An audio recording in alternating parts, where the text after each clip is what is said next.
আমার বাপ যেদিন মারা যায়, বাপের মৃতদেহ সামনে থেকে সগলি খালি প্রশ্ন। আমার বাপ যার কাছ থেকে টাকা ধার নিছে, যাই যাই টাকা পায়, সগলি আমার কাছে জানাবেন, আমি সগলি ঋণ শোধ করে দেবো। এই কথা শোনার সাথে সাথে আমার বোন হাত ঝাঁকি দেখলো, ভাই তুই শোধ করবো কেঙ্গা করে? তুই তো আজ 5 বছর ধরে চাকরি নাই, বেকার থেকে এতগুলো টাকা তুই কেঙ্গা করে শোধ করবো? বোনখানে আস্তে আস্তে অভয় দিয়ে কোনো চিন্তা করিস না বোন, বাপের সব ঋণ আমি শোধ করে দেবো, 1 টাকাও বাকি থাকবে না। পরের দিন সকালে ঘুমোর থেকে উঠতে না উঠতে দরজা খুলে দেখি বারান্দার 4-5 জন লোক বসে আছে, পাওনাদার। দেখে আমার গাও ঘামে উঠল। ওদের কি কমো, আমার মুখে ভাষা আসলো না। রাতটা ঠিক মতো পার হবার দেয়নি, আসে হাজির। সামনে যাতে একজন খারাপ হলো, খারাপ হয়ে আমার খুঁজছে। আমি অমুক ব্যাংক থেকে হাঁটছি, আপনার বাপ তার বেটা বেটির নামে 20 লাখ টাকা ব্যাংক থেকে গেছে, তাড়াতাড়ি ব্যাংকত আসেন।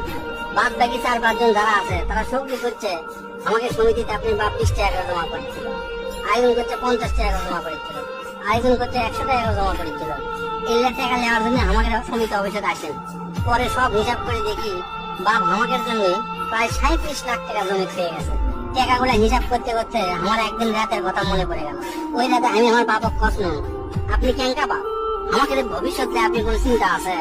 আপনি জানাতে বাপ আমাকে দরকার নেই, কোনো টাকা পয়সায় দেন না আমাকেও, আমরা চলমো কেঙ্কা করে?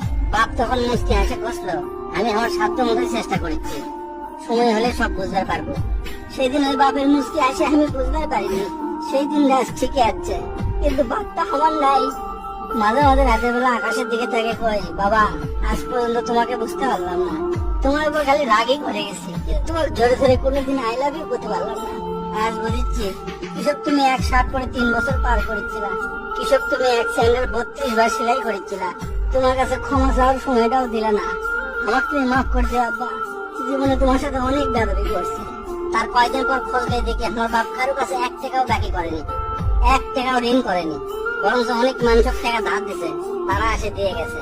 তাই তো হাত পা ধরে কই দোস্তরা, তোকে বাপ অনেকেই কাছে আছে, বাপের সাথে কোনোদিন বেদবি করবো না। বাপ যে কি ভালোবাসে এখন বুঝবো না, পরে বুঝবো দোস্তরা।